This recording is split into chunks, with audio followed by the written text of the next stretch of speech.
નમસ્કાર, દૂરદર્શન સમાચારમાં આપનું સ્વાગત છે. પ્રધાનમંત્રી નરેન્દ્ર મોદીએ ભાજપમાં ભરોસો મૂકી મોટા પાયે મતદાન કરનાર 5 રાજ્યોની જનતાનો આભાર માન્યો છે. ભાજપ સંસદીય પક્ષની આજે મળેલી બેઠકમાં પક્ષના તમામ વરિષ્ઠ આગેવાનોએ ઝળહળતી સફળતા બદલ પ્રધાનમંત્રીનો આભાર વ્યક્ત કર્યો હતો, પરંતુ વિનમ્રતાથી તેનો સ્વીકાર કરી તેમણે જનતા જનાર્દનને ધન્યવાદ પાઠવ્યા હતા. મોદી સરકારે શરૂ કરેલી વિકાસ યોજનાનો લાભ છેવાડે વસતા દલિત, વંચિત, શોષિત, પીડિત અને ગરીબ પરિવારો સુધી પહોંચાડવા માટે મહેનત કરવાની શીખ પક્ષને પ્રધાનમંત્રીએ આપી હતી.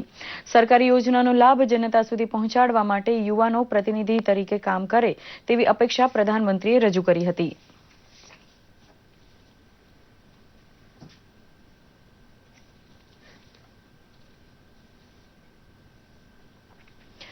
ગોવા વિધાનસભાનો વિશ્વાસ મત 22 વિરુદ્ધ 16 મતથી હાંસલ કરી મુખ્યમંત્રી મનોહર પર્રિકરે બહુમતી સાબિત કરી આપી છે. કોંગ્રેસના એક ધારાસભ્ય મતદાનથી અળગા રહ્યા હતા, તો રાષ્ટ્રવાદી કોંગ્રેસ પાર્ટીના ચર્ચિલ અલેમાઓ તરફથી ગૃહમાં સરકારને ટેકો જાહેર કરાયો હતો.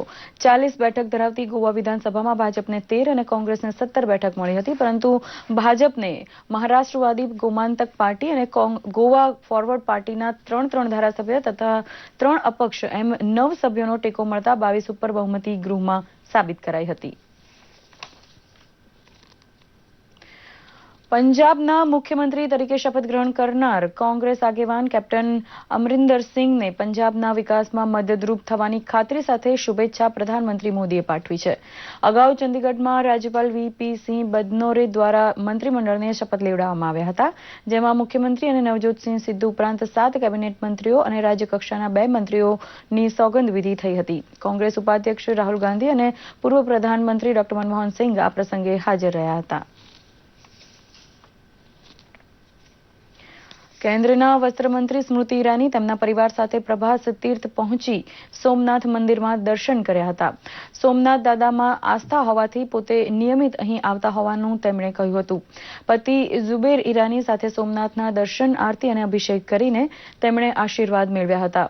ત્યારબાદ તેઓ સ્થાનિકોને પણ મળ્યા હતા અને તેમનું અભિવાદન ઝીલ્યું હતું અને મીડિયા સાથે પણ વાતચીત કરી હતી. તેમણે જણાવ્યું હતું કે સોમનાથના દર્શનથી બેડો પાર થઈ જતો હોવાનું પોતે અનુભવે છે. આજે તેઓ જે કંઈ પણ છે તે સોમનાથ દાદાની કૃપાને લીધે જ છે. રાજકારણ વિશેના સવાલોનો જવાબ આપવાનું તેમણે ટાળ્યું હતું. બધાએ જોયું છે જે અહીંયા રહો છો સોમનાથ દાદાના શરણમાં, કે હું દરેક વર્ષે મને આ સૌભાગ્ય પ્રાપ્ત થાય છે કે આવીને દાદાના દર્શન પામું, અને આ વર્ષે પણ દાદાએ આજે મને દર્શન આપ્યું અને વર્ષના શરૂઆતમાં જ હોળીની તહેવાર પછી જ આપ્યું, તો મારા માટે બહુ વિશિષ્ટ એક દર્શન છે કે સોમનાથ દાદા જેને દર્શન આપે એનો મોટો સૌભાગ્ય કહેવાય. આજે મને અને મારા પરિવારને દાદાજીએ દર્શન આપ્યું, એના બદલ હું આભાર વ્યક્ત કરું છું એમના ચરણોમાં, અને સોમનાથ દાદાના આશીષ સદૈવ મારા અને મારા પરિવાર ઉપર રહે આવી કરુણા આજે મેં કરી.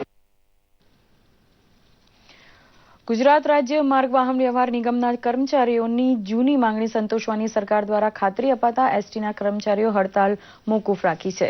ગઈકાલે સરકાર અને યુનિયન વચ્ચે સતત વાટાઘાટોમાં સરકારે કર્મચારીઓની માંગણી સંતોષવાની ખાતરી આપતા પ્રસ્તાવિત હડતાળ પાછી ખેંચાઈ હતી, જેના પગલે આજે રાજ્યભરમાં એસટી બસ સેવા સામાન્ય રીતે ચાલી રહી છે. અમદાવાદમાં પણ એસટીની બસ સેવા યથાવત રહેવા પામી છે.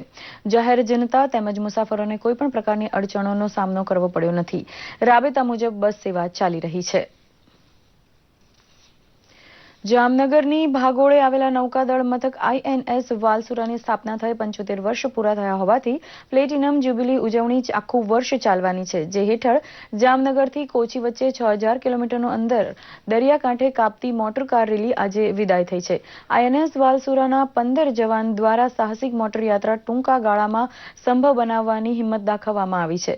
16મી માર્ચે જામનગરથી નીકળેલો કાફલો દક્ષિણ ભારતમાં છેક કોચી સુધી સફર કરી 2 એપ્રિલે પાછો ફરવાનો છે. મોટર યાત્રાનો પડાવ બનતા પ્રત્યેક નાના ગામડે રાષ્ટ્રીય એકતા સાથે નૌકાદળનો સંદેશ જનતા સુધી પહોંચાડવામાં આવશે. 7 રાજ્યો વિંધીને 5 મોટરકારનો કાફલો 6000 કિલોમીટરની યાત્રા કરે તેને coast to coast outreach programme જેવું નામ નૌકાદળ તરફથી અપાયું છે. आउटरीच प्रोग्राम है जिससे 5 गाड़ियां दोनों कोस्ट पे, वेस्ट कोस्ट और ईस्ट कोस्ट पे ड्राइव करते हुए काफ़ी जगह विजिट करेंगे. यहाँ से अहमदाबाद जाएंगे, अहमदाबाद से मुंबई जाएंगे, उसके बाद गोवा, मैंगलोर, एजिमाला। આ સાથે જ આ સમાચાર બુલેટિન અહીં સંપન્ન કરી રહ્યા છીએ. નમસ્કાર.